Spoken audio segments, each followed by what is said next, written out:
এই মুহূর্তে খুব চর্চিত হচ্ছে সেটা হচ্ছে আপনার পদবি নিয়ে, অনেকেই অনেক ধরনের অভিযোগ করছে, বিশেষত শাসক দলের তরফ থেকে।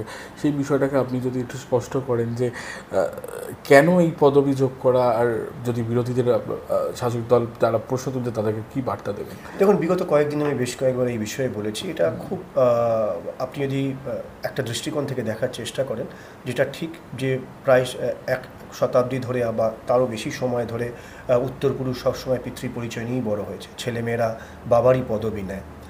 কিন্তু আজকে যেরকমভাবে সমাজে অর্ধেক জনসংখ্যাই হচ্ছে নারী শক্তি, আর মহিলারা যেভাবে উপরের দিকে উঠে আসছে, আমরা উইমেন এম্পাওয়ারমেন্ট নিয়ে কথা বলি, সেদিকটা ভেবে আমি আমার বাবার পরিচয়ের সাথে সাথে মায়ের পরিচয়টা যোগ করেছি।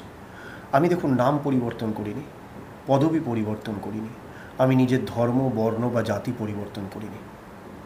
আমি কেবলমাত্র মনে করেছি যে আমার বাবাও গত হয়েছেন বছর খানেক হলো, আমার মা একা থাকেন, আর আজকে রাজনীতির বাইরেও আমার একটা পরিচয় রয়েছে।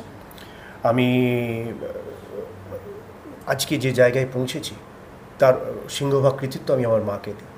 এবার একজন মাই, যে কোনো মা তার সন্তানকে যখন জন্ম দেন এবং তাকে স্বাবলম্বী করা পর্যন্ত মায়ের অনেক বড় ভূমিকা থাকে, অনেক অবদান থাকে, কিন্তু সমাজ কেবলমাত্র পিতৃ পরিচয়তেই ছেলে মেয়েকে বড় হতে শিখিয়েছে। আপনি যদি আমাদের সংস্কার দেখেন, আমরা তুলসীকে মা বলি, গাছে সকাল সন্ধ্যে জল দিই, প্রদীপ দিই। আমরা গঙ্গা নদীকে মা বলি। আমরা শক্তি পূজার জন্য দুর্গা মায়ের পূজা করি, কালী মায়ের পূজা করি। আমরা প্রকৃতিকে মা বলি, আমরা ধরিত্রী অর্থাৎ পৃথিবীকে মা বলি। আমরা যে দল করি সেই দলকে মা বলি। আপনি যখন শিক্ষা নিই, সেই বিদ্যাকে দেবী বলি। আমরা যখন নিজের কেরিয়ারের সাফল্যর কথা ভাবি, সেই ভাগ্যকে দেবী বলি। আমরা জননী, মায়েকে যখন জননী বলি, যে জননী জন্মভূমিষ্ঠ স্বর্গাদপি গড়িয়েছে, অর্থাৎ মায়ের স্থান স্বর্গেরও উপরে বা স্বর্গের মতো।